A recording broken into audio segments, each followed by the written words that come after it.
Hey guys, how's it going? Coach Jorge here, and today I want to talk about stall bars. A lot of us, we go to calisthenics gyms or gymnastic gyms and we see these things here. You hear a few different terms. You hear wall bars, stall bars, Swedish ladder. They're all the same things, but I know a lot of us, we don't have a lot of space to train with at home. So this is a nice piece of equipment that doesn't take up much space, and you can still feel like you have access to a lot of gym equipment without it taking up the entire space of your garage, your living room, your bedroom, depending on what you have to train. So the first thing we're going to do is just a standing lateral bend that you can do. Elevating the leg is really good, and then just focusing on getting that nice deep side bend over here. As you get better, you can always raise the leg up a little higher, but over here, this is some of the things you can do on the stall bar in case you don't have a bed, a counter, or something to basically elevate the leg on. Next one we're going to do is called a pike forward fold. So coming up, at first, this is going to hurt the feet, okay, but it gets better. You'll be here, get nice and close, and then you're going to fold forward. And the key here is to think about leaning away from the bars no matter what. All right, that way you get that deep low back stretch, deep hamstring stretches, and then, yep. And then to make it harder, you can just walk the feet up off the ground a little bit, and that way you get even a forward, even deeper forward fold. And for those of us that are working those TOSA bars, those L-sits, this is going to be a really good one to work on that strength and flexibility in that forward fold position. Okay, most stall bars you can also get an attachment, which is really nice. So that way, you know, if you don't have access to a GHD, a back extension, the straps that they sell to get with them, it's also really good. Like I said, it's a matter of saving space as much as possible. So next one is just going to be a nice back extension. So you'll place a strap at the hip. On these guys, when you guys start to play with this at the house, just make sure your feet are below your hips. They can go up a little higher if you want, but you don't want them in line with the hips, because when you fold in half, you don't want to roll over. All right, I mean, unless that's your goal, feel free to give it a try. But we just want to be here, keeping those legs straight, really focusing on getting that back.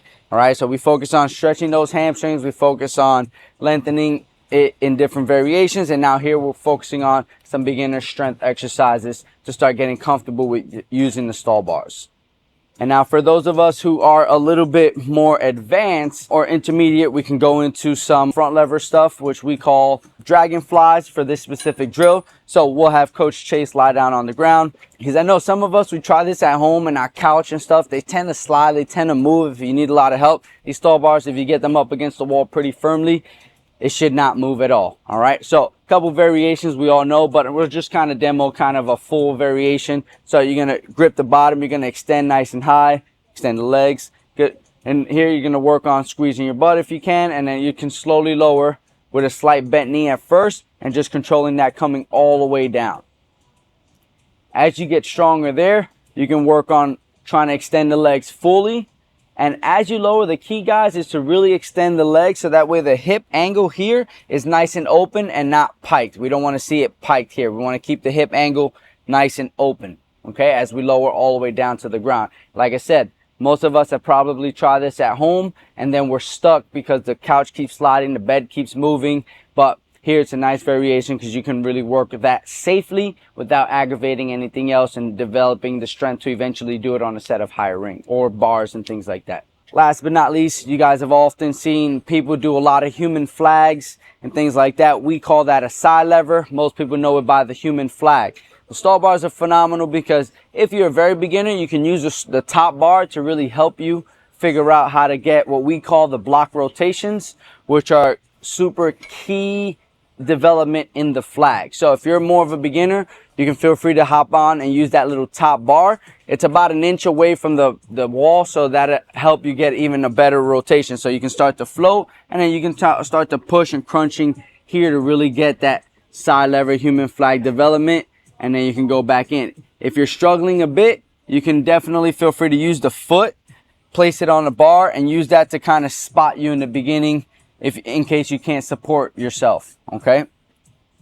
And then ultimately, when you get stronger, you can work on stacking the hands, so where you come off of the top of the bar, and then you work on more stacking your hands, which is more ideal, because if you want to show your friends this trick outside, any pole that you see most likely will be completely stacked, okay? And then here you can work the turns, and then eventually when you get the strength, you can definitely push up into that flag.